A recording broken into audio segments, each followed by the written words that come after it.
आप लोग सवाल ऐसे पूछते हो जैसे कि संजय सिंह साहब झूठ बोल रहे हैं। ये उनका क्लेम नहीं है, ये हकीकत है।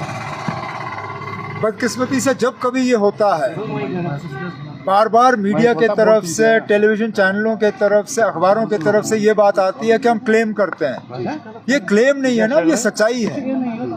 13 जुलाई को हमने क्लेम नहीं किया था कि हमें बंद किया गया था, हमें बंद रखा गया था। हमने 14 जुलाई को क्लेम नहीं किया था कि हमारे साथ हाथापाई हुई, धक्के मारे गए।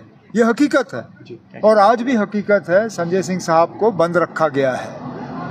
किस वजह, ये वही लोग बता सकते हैं जो इस फैसले के पीछे हैं। बार बार जो है इसी तरह की हरकतें की जा रही हैं।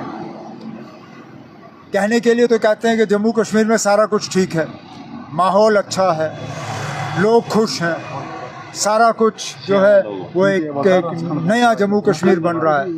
लेकिन हकीकत ये है कि जब देखो तो ये लोग सख्ती के अलावा और कुछ नहीं करते। इन्होंने सख्ती हमारे साथ की, इन्होंने गलत कानून इस्तेमाल किया है महराज मलिक को गिरफ़्तार करने के लिए। गिरफ़्तार करने का कोई वजह नहीं।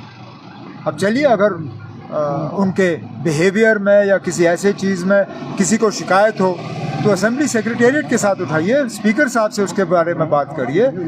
लेकिन पीएसए कानून एक एमएलए के खिलाफ लगाना वो गलत। अब उस गलती को आपने और ज़्यादा बढ़ा दिया। एक राज्यसभा के मेंबर को आपने गैर कानूनी तौर बंद रखा है। किस कानून के तहत? क्या आपने उस पर कोई ऑर्डर सर्व किया है? क्या कोई प्रिवेंटिव डिटेंशन का ऑर्डर है? मर्जी आई तो आपने गेस्ट हाउस का गेट बंद कर दिया। ये ठीक बात नहीं है ना। ये जम्मू कश्मीर की जमहूरियत के लिए ठीक नहीं है और इसका जो मैसेज, इसका जो पैगाम लोगों में जाएगा, ये बहुत गलत है ना। और जो लोग ये कर रहे हैं उनको अपनी हरकतों पे जो है सोचना चाहिए। हुकूमत की साहब, आपने बोला था कि रेलवे मिनिस्टर को मैं रिक्वेस्ट करूंगा, आज वो पूरा हो गया, इसके बोलिए। मैंने आपसे कहा था कि ये काम जारी है। मैं उन लोगों में से नहीं हूँ जो बार बार इन चीज़ों को मीडिया में हाईलाइट करें। चुपचाप तरीके से मैं रेलवे मिनिस्टर साहब के साथ कांटेक्ट में था। रेलवे डिपार्टमेंट के साथ मेरे सेक्रेटेरिएट के अफसर जो हैं वो लगातार कांटेक्ट बनाए रखे हुए थे।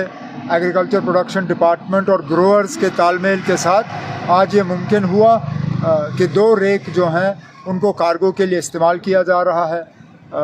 ये आज हमारी मजबूरी बनी है, लेकिन आगे जाके मैं तो यही चाहूँगा कि एक रेगुलर फीचर बने। जिन लोगों को बाय रोड अपना सामान भेजना होगा वो बाय रोड भेजें, लेकिन हम तो चाहेंगे कि स्पेशल कार्गो ट्रेन जो हैं वो लगातार यहाँ से चलें, जिनमें रेफ्रिजरेटेड कंटेनर्स हों, जिसमें कि हमारा मेवा जा सके और जो ज़रूरत की चीज़ें हमें जम्मू कश्मीर से बाहर जो हमें लाना होगा वो हम ट्रेन के ज़रिए लाएं। सर, हुकूमत की मजबूरी से हम बखूबी वाकिफ़ हैं, लेकिन ऐसे में जो महराज मलिक की कानूनी लड़ाई होगी तो उसमें क्या रोल रहेगा? कोई मैंने उनके वालिद साहब से मुलाकात की, बैठा, मैंने उनसे बात की और मैंने उनको यकीन दिलाया कि हमारे तरफ से जो भी मदद चाहिए होगी हम देने के लिए तैयार हैं। मेरा उनकी पार्टी को ये मशवरा होगा कि देखिए ना, पीएसए कानून इस मुल्क में और कहीं लागू नहीं है। आप अगर बाहर से वकील लाओगे उसको ये कानून समझने में भी वक्त लगेगा। हम मदद करने के लिए तैयार हैं। मैंने कुछ वकीलों से बात की है, वो वकील जो हैं इनका केस लड़ने के लिए तैयार हैं।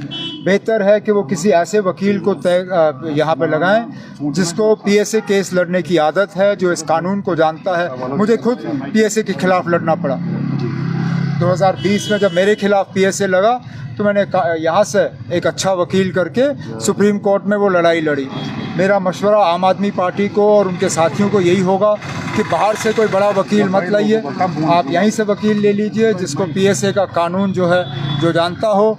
और इसमें अगर हमारी मदद की ज़रूरत होगी, मैंने महराज मलिक साहब के वालिद को कहा है कि हमारे तरफ से जो भी मदद होगी हम देने के लिए तैयार हैं।